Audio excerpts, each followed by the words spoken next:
Cases usually end in one of three ways. They are solved, dismissed, or forgotten. The Annabelle case followed none of these paths. It was never solved in the conventional sense, never dismissed by those who understood it, and never truly forgotten by the investigators responsible for its containment. Instead, it entered a fourth category, one rarely acknowledged outside professional circles: permanently open. Not open to investigation, but open in status. An unresolved condition that requires continuous recognition rather than periodic review. This distinction is the foundation of everything that follows. When investigators say a case was never closed, they do not mean that activity continued indefinitely. They mean that closure itself was considered unsafe. Closing a case implies finality. Finality encourages relaxation. Relaxation invites reinterpretation. Reinterpretation creates opportunity for engagement. The Annabelle case demonstrated, repeatedly, that engagement altered conditions.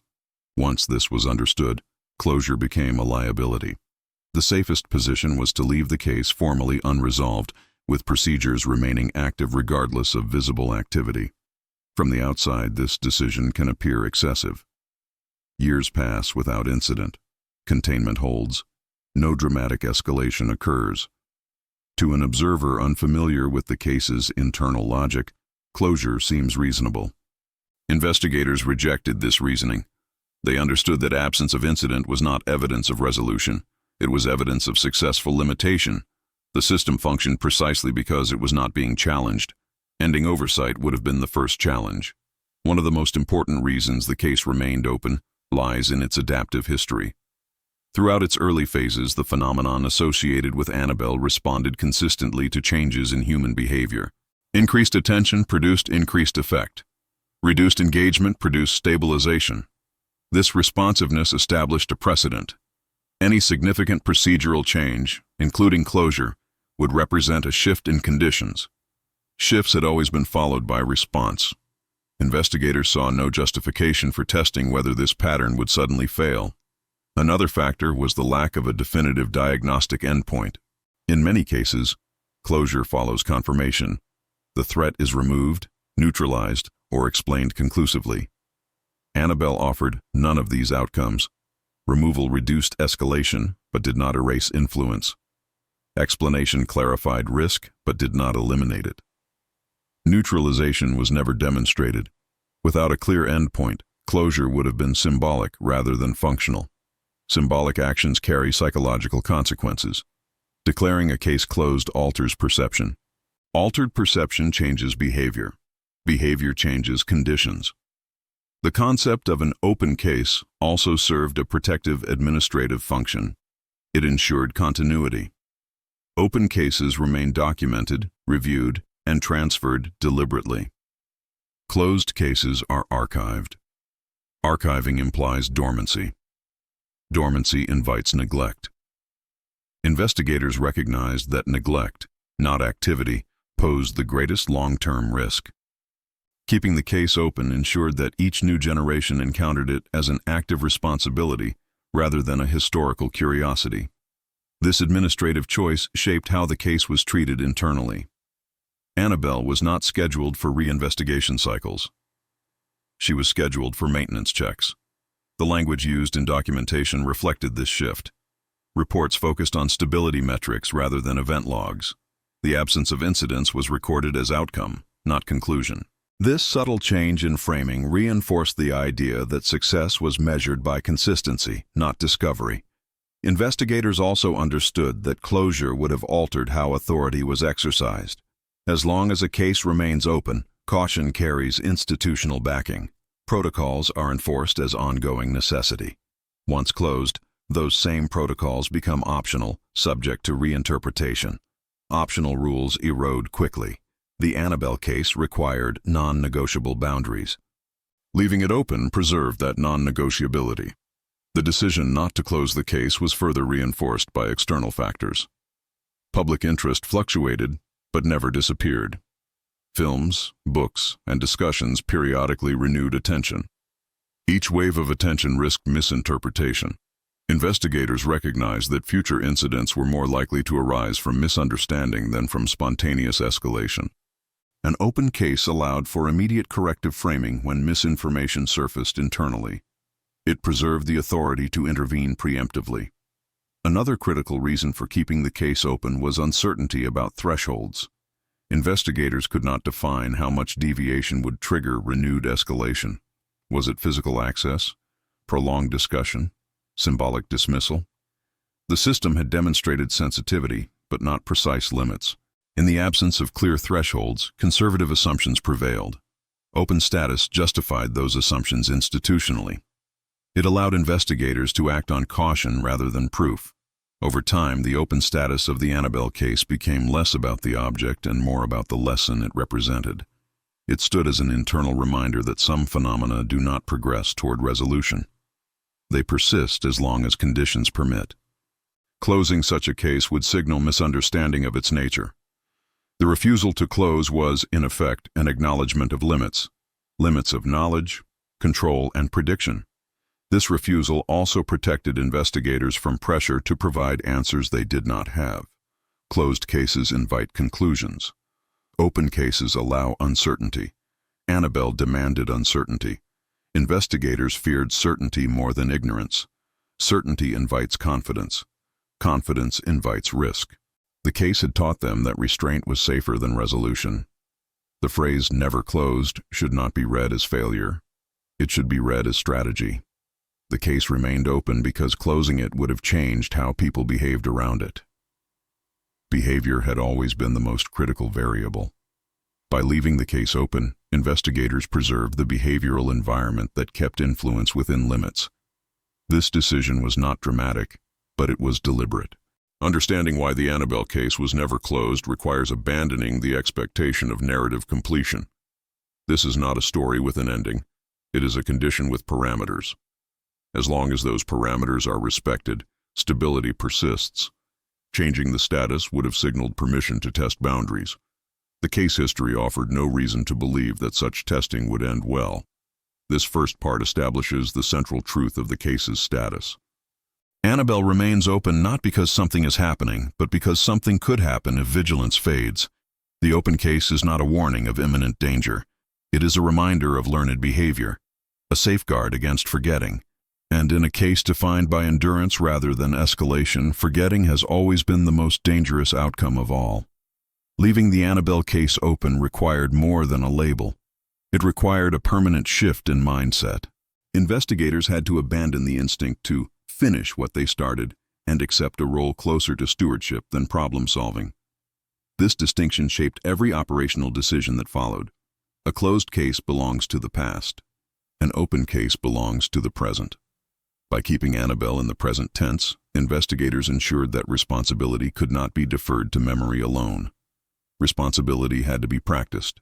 One of the earliest consequences of this decision was the redesign of oversight.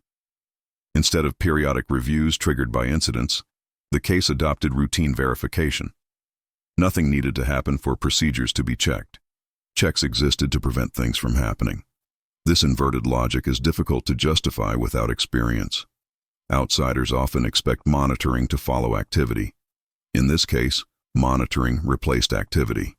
Stability was treated as a fragile state that required confirmation, not celebration. The open status also changed how deviations were interpreted. In closed cases, minor anomalies are often dismissed as noise. In an open case, anomalies are signals. Investigators did not overreact to them, but they did not ignore them either. A misplaced object, an unexpected emotional response, or an unusual mechanical failure was logged without drama. The purpose of logging was not to escalate, but to preserve continuity. Patterns reveal themselves only when records persist. Closing a case breaks that continuity. Another reason closure was rejected involved authority transfer. Over time, personnel changes are inevitable. Open cases come with formal handovers. Closed cases do not. Investigators recognized that the greatest risk would arise during transition, when new individuals assumed responsibility without full context. Open status mandated briefing, documentation review, and procedural training. It created friction that slowed entry. That friction was intentional. Slowness reduced curiosity. Curiosity had already proven to be a destabilizing force. The case's open status also served as a psychological anchor. It reminded those involved that restraint was not optional. When a case is closed, rules become suggestions. When a case remains open, rules remain requirements. Investigators understood that human behavior adapts to language. Words shape posture. Closed implies safety. Open implies caution. This linguistic choice carried operational weight. It framed expectations before any interaction occurred. There was also a strategic reason related to uncertainty management. Investigators could not reliably predict how the system associated with Annabelle would respond to new conditions. Past behavior suggested adaptability, but adaptability is not linear. It can remain dormant until a threshold is crossed. The problem was that the threshold could not be defined precisely. In such systems, conservative assumptions are rational. An open case institutionalized conservatism. It allowed investigators to act on precaution without justification beyond precedent. Public attention complicated matters further. Each resurgence of interest, driven by media, discussion, or reinterpretation, introduced indirect engagement. Investigators recognized that they could not control public behavior, but they could control internal response. Open status ensured readiness. When misinformation surfaced, corrective framing could be reinforced internally without reopening debate about relevance. The case did not need to be reconsidered because it had never been concluded. The refusal to close the case also protected against narrative drift. Over time, stories simplify. Causes become clearer than they were. Endings become implied. Open status resisted this drift. It preserved ambiguity where ambiguity belonged. Investigators did not claim to know more than they did. They claimed to know enough to maintain boundaries. This honesty reduced the temptation to fill gaps with speculation, which would have increased engagement and risk. Another operational benefit of keeping the case open was resource continuity. Closed cases lose priority. Open cases retain minimal allocation. That allocation ensured that containment infrastructure was maintained, documentation updated, and training refreshed. None of these actions were dramatic. All were essential. The Annabelle case taught investigators that neglect rarely announces itself. It accumulates quietly. Open status created a counterweight to that accumulation. Perhaps the most counterintuitive aspect of the open case decision was its effect on confidence. Investigators did not feel less secure because the case was open. They felt more secure. The open status aligned policy with reality.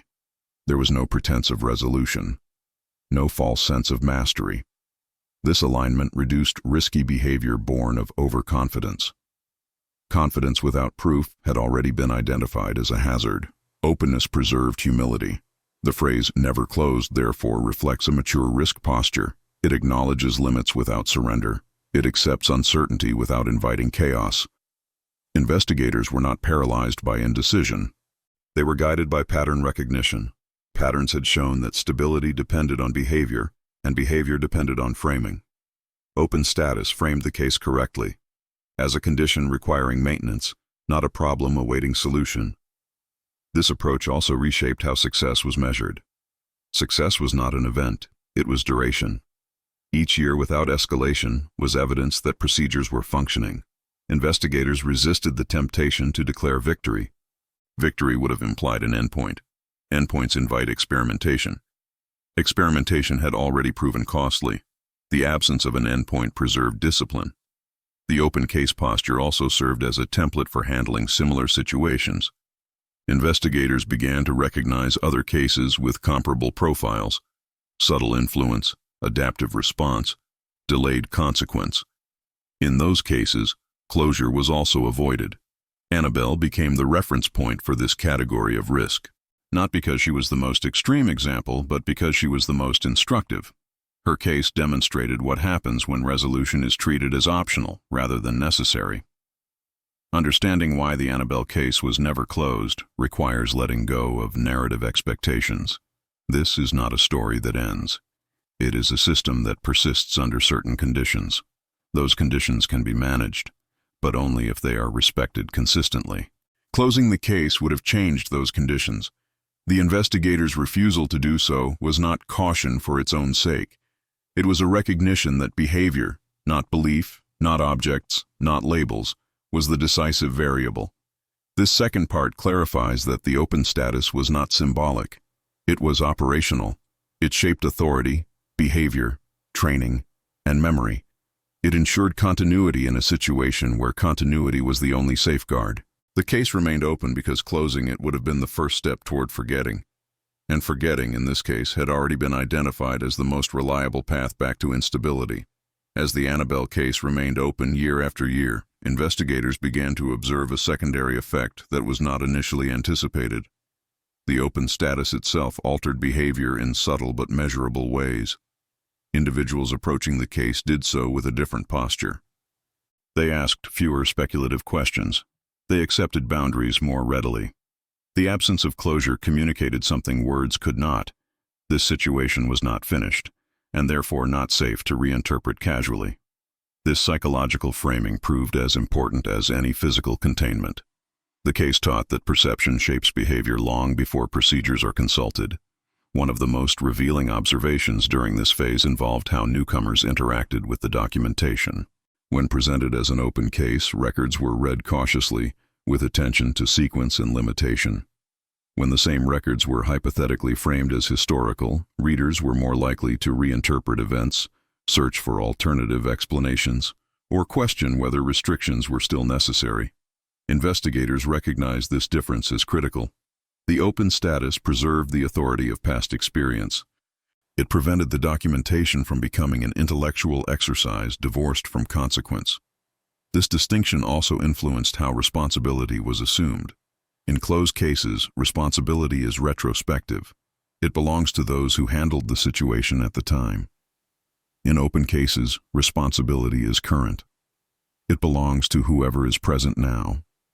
By keeping the Annabelle case open, investigators ensured that accountability remained immediate. No one could defer caution to predecessors. Each individual was required to act as if their behavior mattered, because it did. The case had already demonstrated that behavior was the decisive variable. Another important development during this phase was the recognition that closure often invites curiosity rather than suppresses it. Declared endings provoke questions. Why was it closed? What changed? Was it truly resolved? Investigators understood that answering these questions would require engagement, explanation, and reinterpretation. All forms of interaction the case had shown to be destabilizing. By refusing closure, they removed the trigger for such inquiry. The lack of an ending discouraged exploration. The case simply remained.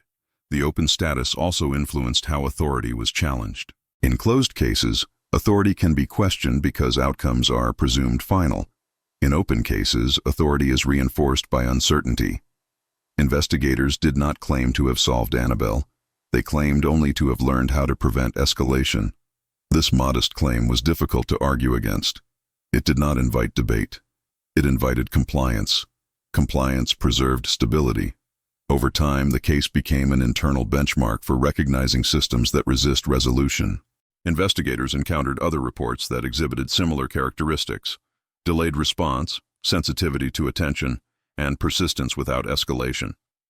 In those cases, the Annabelle model was applied. Closure was avoided. Procedures were established early. Engagement was minimized. Annabelle thus influenced practice beyond her own context. The open case became a template rather than an exception.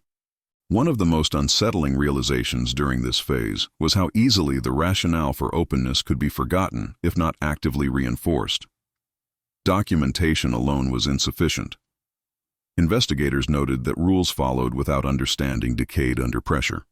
To counter this, periodic briefings revisited the logic behind the decision not to close the case. These briefings were not dramatic. They were factual. They traced cause and effect. They emphasized that nothing had changed because behavior had not changed. This reinforcement preserved meaning. Another subtle risk emerged around success interpretation. Long periods without incident tempted reinterpretation. If nothing happens for years, perhaps the threat was overstated. Investigators identified this reasoning as dangerous. The case history showed that stability followed restraint, not decay. Removing restraint would test a hypothesis already disproven by precedent.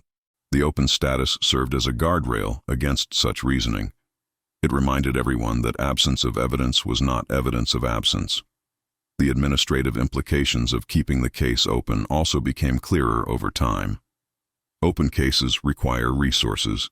Even minimal allocation ensures maintenance, review, and continuity. Closed cases compete poorly for attention. Investigators understood that losing institutional visibility would increase risk.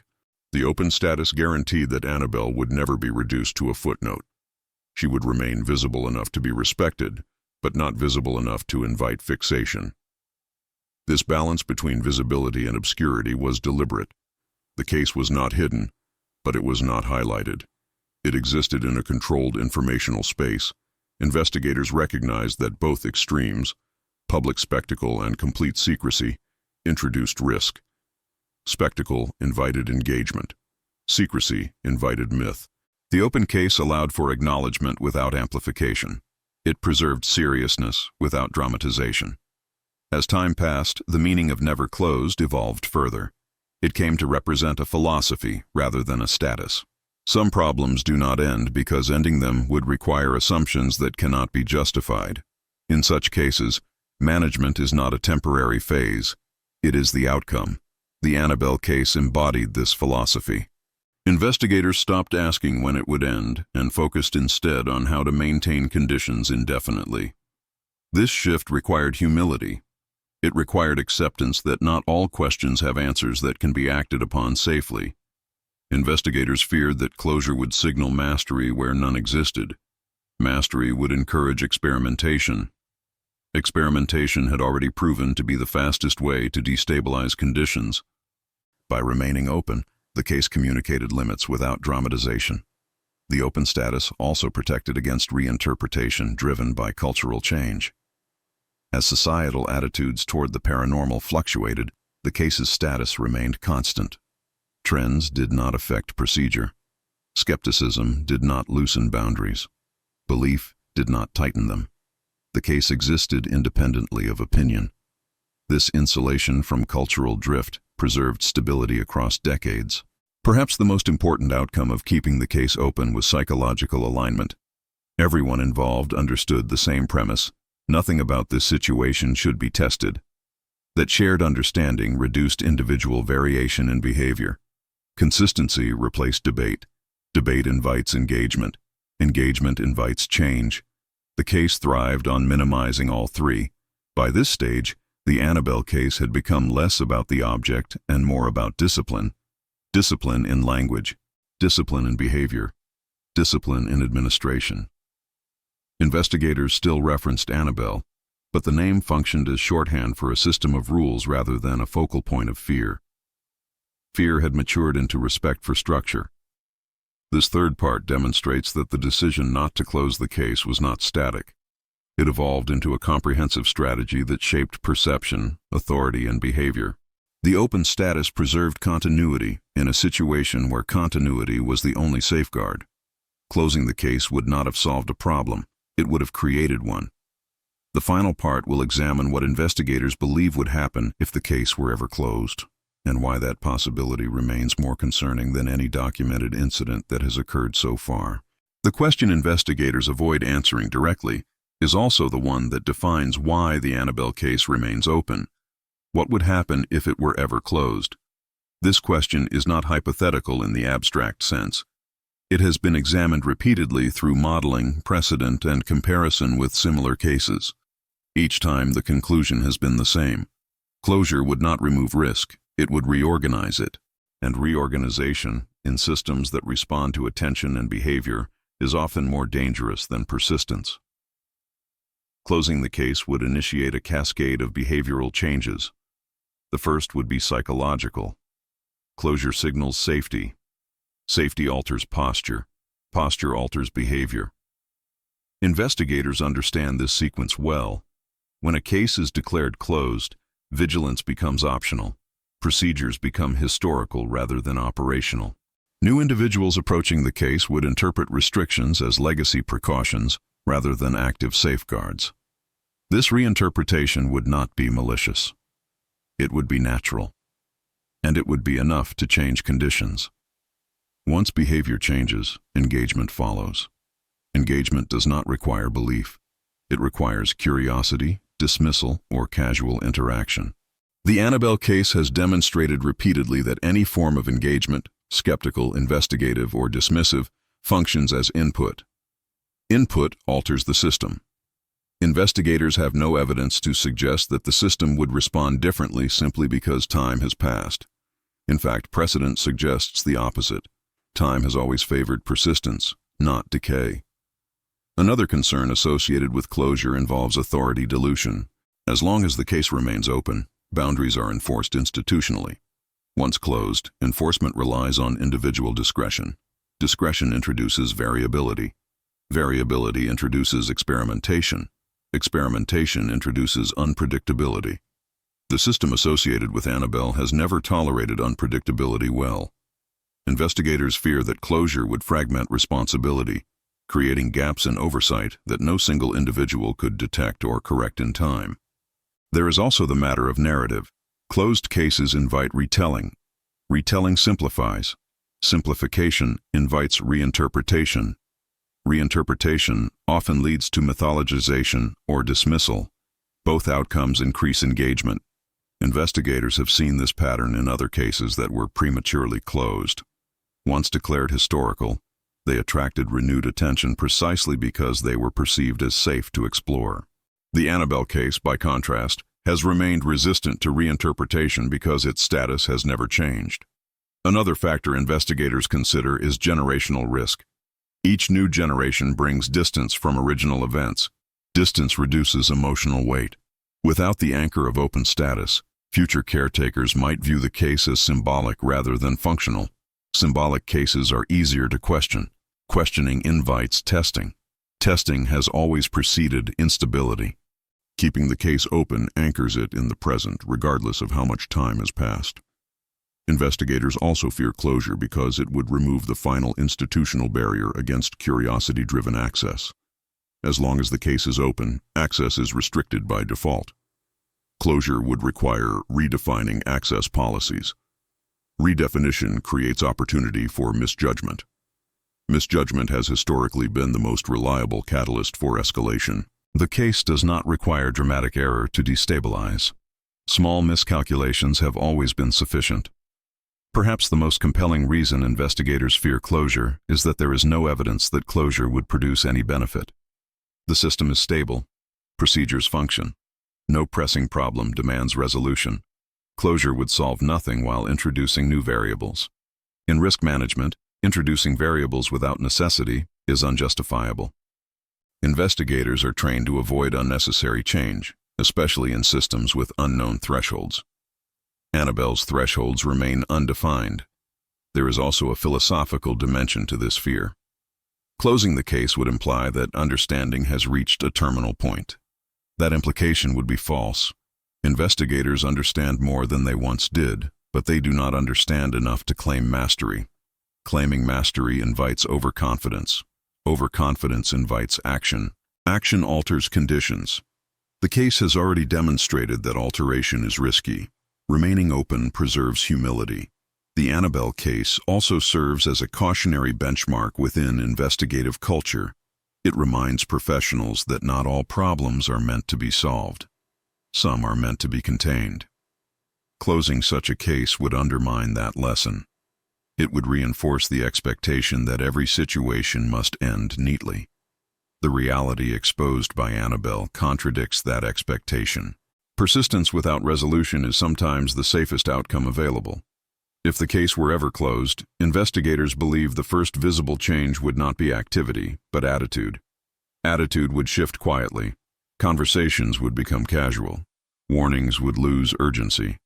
Procedures would be questioned rather than followed. These changes would not trigger alarms. They would accumulate. Only later would effects reappear, subtle at first, easily dismissed. By the time correlation was recognized, conditions would already have shifted. This sequence mirrors the earliest phase of the case. Investigators see closure as a return to vulnerability. This is why the case remains open despite decades of stability. Stability is not evidence that closure is safe. It is evidence that the current system works. Changing a system that works without compelling reason violates every principle of risk management the case has reinforced. Investigators fear closure because it would represent a decision driven by narrative desire rather than operational necessity. In the end, the Annabelle case stands as an example of disciplined refusal. Refusal to declare victory. Refusal to provide closure where none can be justified. Refusal to satisfy curiosity at the expense of stability. This refusal is not born of superstition. It is born of pattern recognition. Patterns have shown that restraint preserves equilibrium. Intervention destabilizes it. The case remains open, not because investigators expect something to happen, but because they know what happens when people assume nothing will. The open status is a safeguard against forgetting. Forgetting erodes boundaries. Boundaries protect stability.